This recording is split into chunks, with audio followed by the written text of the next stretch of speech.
All right, guys, this one's going to be a two-parter. We are going to configure the static our IP address to be static on our server. We're going to create a share and share it from our server and path to it from our regular PC. And we are also going to remote from our regular PC into our server. So I'm going to need actually 3 screenshots now that I think about it. One of you remoting in successfully with the, on the top bar, there'll be the IP address that you set static. The other will be of the share that you created. Then another one of you pathing, in other words, going from a regular PC, you're going to type // then the IP address of your server or the name, either or, see if it works. And then showing the share and just drop a file in there, click test file. It could be a text document or something, and we'll go from there. So first off, let's go into our server. Last lab, as you remember, we set it to reach out to our network now, right? So that's set. You should be able to go to start, command, and type in ipconfig / oh, sorry, my brain's loopy. I just had dinner. That's why I'm all over the place. And you should be able to have, or you should be having now an IP address or whatever it popped up with right now is when you're going to use for your static IP. So you're going to go to start. You're going to go to control panel. Then mine's already set to view by icons. You should switch it that way as my suggestion. You're going to go to network and sharing center. Once you're there, you're going to go to change adapter settings in this upper left-hand corner, okay? Click on there. So come up with whatever you're using, and it'll be right here. It shows it easy, but mine's wireless. Same thing for you. It'll show it as wired, even if you're wireless, you'll be fine. Right-click on it, go to properties. You're going to have all of these options here. You're going to go to IP, TCP / IPv4. You're going to go to properties. So normally it's set to this on both ends, okay? But you're going to switch it to use this following IP address. I'll redo mine right now. It's not that big of a deal. And what I had set up, remember, originally was this guy right here. So I'm going to punch in all of that into this box. Okay, fine, I have to type it. 192.168. Oh, you know what? Let me do this. Let me just say cancel. Properties, and you fill it in literally with whatever IP address you pull in here. You're going to put that into this box here. For your subnet mask, use 255.255.255.0. Default gateway is going to be the same one that you have right here. It should give you a default gateway from your router that you have at your house. Use that, punch it in right here. And for DNS, I want you to punch in this here, which is 8888. That's actual Google one. The backup one to that one from Google is 8884. Click OK. That's one part of it. Now, once you're all done with it, you close this. You can close this. Don't worry about that. We can verify after that. It's not that big of a deal. I want you to go to this PC, right-click, Properties, Advanced, System Settings. I'm going too fast. I apologize. Once you're here, you're going to go to Remote. And it's going to be looking like this. You're going to click Allow. This will be checked off. Uncheck it. Then hit Apply. That's all you have to do for this part so far. Once that's done, I want you to restart it. Power. Restart. What it's going to do is it's going to flush that old IP or the new IP that you have. It's going to restart it. The adapter is going to pick it up on the reboot, the adapter, the virtual one. So set it to that IP address that you punched in. So use that subnet mask and it's going to point to that default gateway from now on. That default gateway never changes, by the way, on your router. That's a special kind of lease that the router gets from your internet service provider. That will never change. That's just how it is. Unless there's a big issue that they would warn you about. But no. And then the DNS will point to Google. You might see a little exclamation point with a yellow triangle at the bottom for a few seconds, and it will go away and you'll look like you're connected again. It'll be just like that. So you go back to input as we've done before. Sorry, I'm just all over the place. Control delete. Now I'm going to log in, right? Because that's what we have to do once we get there. We log in, we're there. Now you can verify that it took it 2 ways. Try to go to a website. I've already installed Chrome. I might assign that as extra credit. I'll think about it. Actually, no, it's not going to be extra credit. It's going to be an assignment. You guys will have to figure out how to do that, though, on your own. It's not that hard. That's why I'm assigning it. But if you get lost, like you guys should know by now, reach out. We can work on it together. So you're gonna go start, command, really Windows. Sorry, where were we? We're rudely interrupted. Yeah, you can do updates later. It's not important. So go to command, IP config /all, and now it should show you. There's all the other stuff, right? It should show you how it says preferred. That means how you are static. Remember the DNS I just typed in? There it is right there.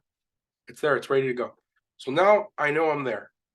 Outside of VirtualBox, go to your regular machine and type in the following: remote desktop. Just type in remote. The first thing that'll come up is remote desktop connection.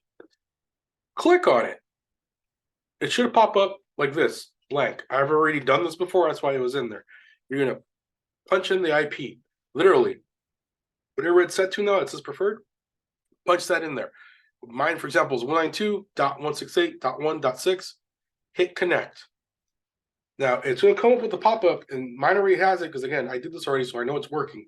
But it will say username and password. You can type in your username as just administrator, then your password, and just then type in your password after that, and just click OK. You're going to come up with this. See, I'm requesting this. Is this called a certificate? It's just the server trying to know what I'm doing. Well, are you sure you want to connect? And just hit yes, you're fine. See, it's not from a trusted, it's fine. It's just Windows going like, hey, were you sure? You're connecting to yourself. You're okay. Hit yes. And then look at this. You're now in. I want you to send me a screenshot of this, and it has to show the IP up top. That is part one of the server thing we're doing right now. So with that done, I can work in it here. It's not going to hurt anything. I hope it's showing it. Let me make sure. Let me check the share. Share. Yeah, it's showing it. I just needed to verify. That's why I'm over here looking like a weirdo. Now you're gonna go. You can make a shared folder wherever you want. I'll do this here on the desktop. I'm gonna call it new folder. Spring. Yeah, okay, good job, Al. Spring 23 share. Enter. So that's the name of my share, right? So I'm gonna right click on it. Go to properties. This right here is your properties menu. You should get familiar with it. That's why we're doing this as an exercise. Hit sharing. See how it says network path? It's not shared. Click on share. Actually, yeah, you can share with it. It's fine. Share and just click everyone. Share. So this is the network path to it, right? So now we know we made the share. So send me that screenshot as well. That'd be another one. I guess I'll make it 4. I apologize if it's confusing. So hit done. Hit close. Now I'm remoted in right now, and I know it's working. I made the share, so it should be on the network, right? So I'm just going to close it. I don't need to be remoted into myself because I already have it running in the background. You'll come back to the screen. It's fine. What I want you to do is go to your regular machine. I'm outside around, okay? I'm technically not in VirtualBox. I'll even shrink it twice. This is just for the ISO for the other thing. So I'm going to go here, and I'm going to do, I clicked on Windows. I'm going to type in //. I'm going to type in spring 23. And it pulls it up on my left side. I'm making sure it's coming up. Come on, darling. Don't make me look like a fool. Should look something like this. And what it should be doing, which it is not doing, it's making me look like a fool. It should be popping up with an authentication request for me to, oh, there it is. It's remote. I didn't like it. Okay, fine. That didn't work. Fine. Let's try this, the IP address. Let me get it, because I know I have it over here. Let me do this. That's weird. It was working earlier today. It's being finicky, I suppose. Let's do / the IP address of the server. Try that. If the hosting doesn't work, it's fine. Use the IP. I'm not going to get mad at you. IP, since it's static, it won't change, right? Hit run. There we go. Once I hit run, let me see if I can bring this over here. You're going to get this guy, and you're going to get, I can't drag it over. You're going to get the File Explorer window. What you're going to type in here is going to be administrator, right? If you're the administrator of that server, that's where you're trying to go. And you're going to punch in your password. Enter. Then it shows up with just users. Let's see if I can get to that share I made. Remember how we made a share? User, okay. Administrator. Well, it got me to admin. I'm assuming it's getting me there because I'm sharing it off desktop. Usually how it does it. And there's my share. So, I guess that works. I can try going through my C drive. Let me try that again just to be safe. So let me pause this. Give me a minute, guys. Okay, I will admit I messed up on the share, and that's okay. That's how we learn.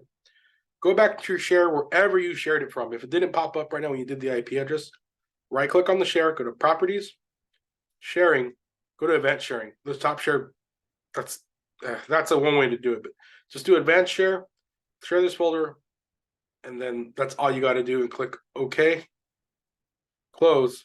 So it's sharing, right? Let's go back to the PC we're in, // the IP address of our server, right? Copy and paste it in, that's why it's there. Hit enter, and there it is. Once you drop in a file, make a new file, whatever you want to do. New test. But I don't have permissions. Why don't I have permissions? Because I didn't give myself permissions. So let's do this. Let me go here again. Sharing, event sharing.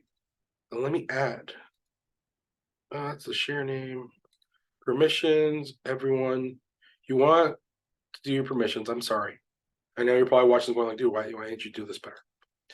Go to everyone. You can only read, so you can see what's in there, but you want to make sure you click allow and change. Hit apply, hit OK, hit OK again, hit close. That's running. Let's go back into here. Let's try it now. New.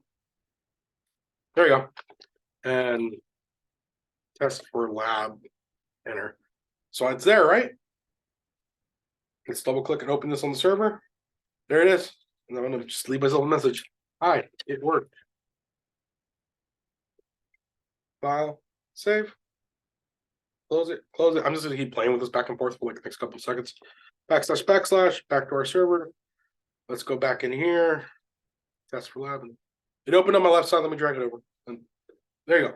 It works. And that's how you essentially share a file, folder through the network. I'm sorry if that seems a little confusing. If you want me to redo this later down the line, let me know. So what I'm going to want from you guys is listed in the overview. Turn it as a screenshot, submit it online there, or send it to me via PM. That's all there is for this lab, guys. All right. Have a good one.